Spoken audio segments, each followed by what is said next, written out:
Hey everyone, and welcome to this video. In this video we're going to talk about prepping the Griso ready for a bit of touring.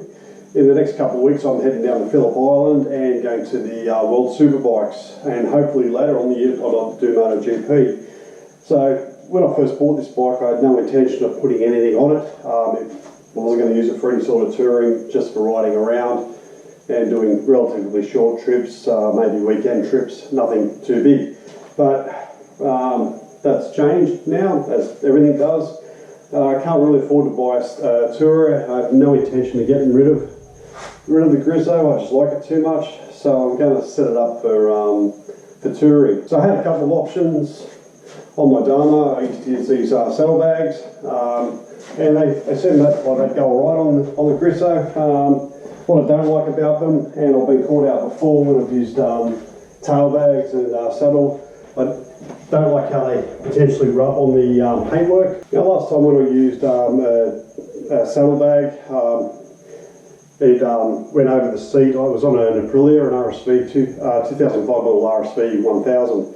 Problem was the bits of the side that helped strap the bag onto the seat rubbed against the paintwork. It was a gloss finish, so by the end of the ride, after 1,000 Ks, I took the tank bag off and it got all the paintwork off, and actually dulled the paintwork, so I had to get re-coated the clear on it.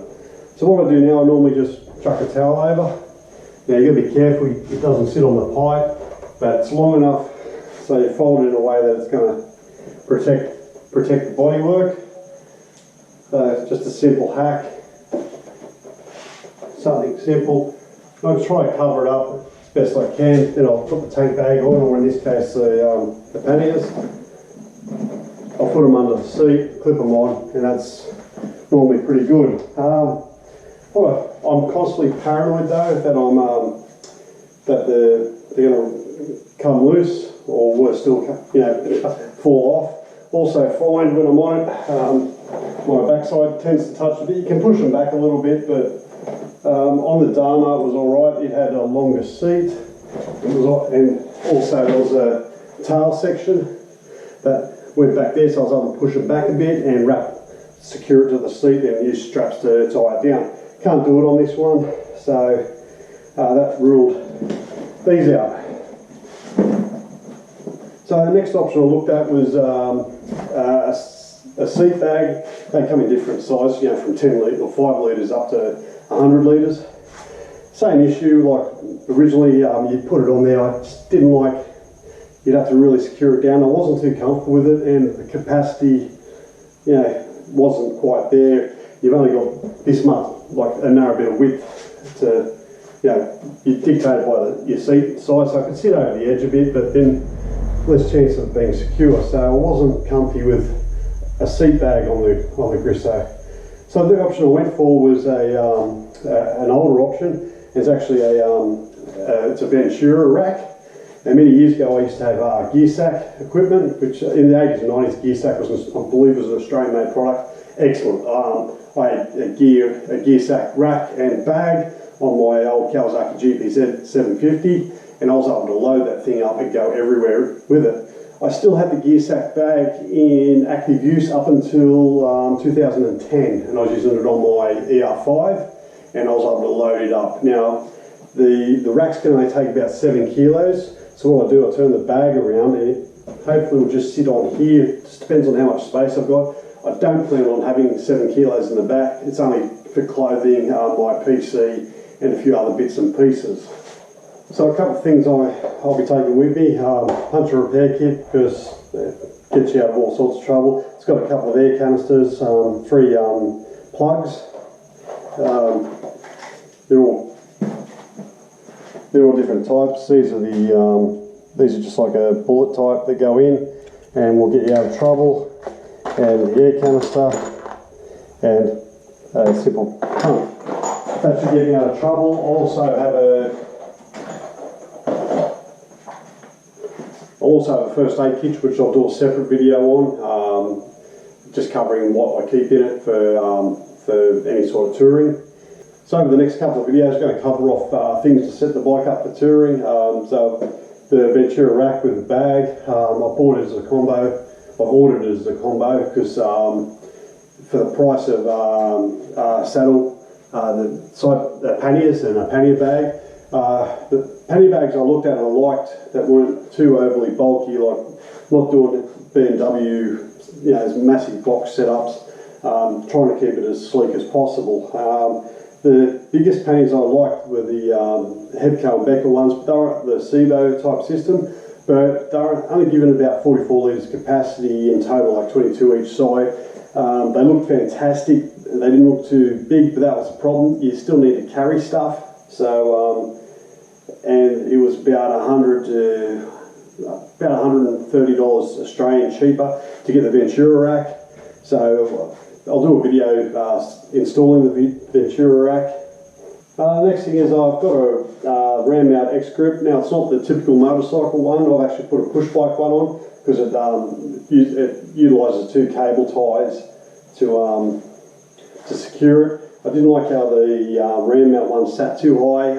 So I like using the ram mount kit. I have an iPhone 8 in an OtterBox. So it's not overly waterproof, but splash resistant. So in normal weather, that's fine. If the weather gets too horrid, I'll just put it away in my bag. So it goes on quite simple, easy to put on, easy to take off. And also for added security, there's the rubber, this rubber that just goes over the edges and that'll hold it in place. So the downside to these is the iPhone 8 actually has buttons on the side, so you can either crank the volume right up by mistake or drop it right down, or potentially turn the phone tries to turn off. So you've got to get it in the right position. Now, no matter where you put it in here, it's rubbing against the button, so you've got to really push it right down to the edge, which I'm not comfortable with, or slot it there, which the bottom's more out than the top. Still quite secure, but it is a downside to the Apple, and I'll probably try a different type setup next time, one that clips in. Only downside is with those cases they tend to stick out a bit at the back. I went on eBay and bought a 3-in-1 charger. Now I like the look of it because it had 2 USBs and a cigarette lighter, so I thought that'd be handy for to charge not only my phone but my camera, my Cocoon headset that I have on my helmet. I initially bought this one, and it's just a bit too bulky. Probably go better on a cruiser or an adventure bike. There is nowhere really it sits nicely. Now I could have it there, but I just feel it's just taking up a bit too much space, and I'd have to I could probably jig it in there, but it's just too bulky. So I ended up ordering another one online that just has this section here. It's just the USBs with a switch and a voltage sensor. I got the voltage sensor, the voltmeter. I got the voltmeter so I can keep track of the battery, make sure I'm not putting too much of a drain on the battery. So the next thing I looked at was roadside assistance, because you know you can fix a flat, but if the tyre's too far damaged, you could be stuck in the middle of nowhere. Now it's good and well to say, oh, I'll take the tyre off and get it fixed.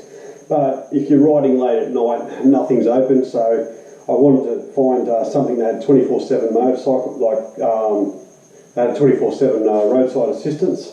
Done a bit of research. NRMA had one that was a bit expensive. I found a good value one for, I believe it's New South Wales, called Motorcycle Alliance. So yeah, for $50 a year, it covers motorcycle scooters and cars.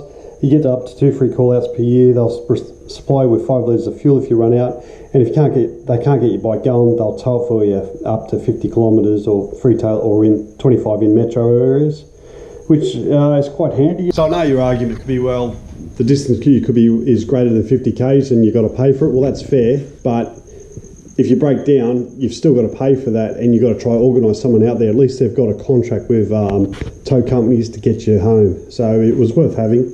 And for $50, they also apparently give discounts on green slips. So I'll be able to give you feedback on that. Hopefully it offsets the membership price, but we'll find out anyway. Anyway, that's it. over the next couple of weeks, I'll update you on every upgrade I make to the bike to take away. So one other thing is, when I have the rack, I'll be able to put the bag on the back, and also bought a 3-person tent. It says like it's a Coleman Ridgeline. It's a 3-person tent. I'm quite large, so I like a bit of space. This one's a lot heavier than your standard hiking tents, and hiking tents can be a lot smaller. But what I do like about it, initially I bought a swag, and I found the swag too big.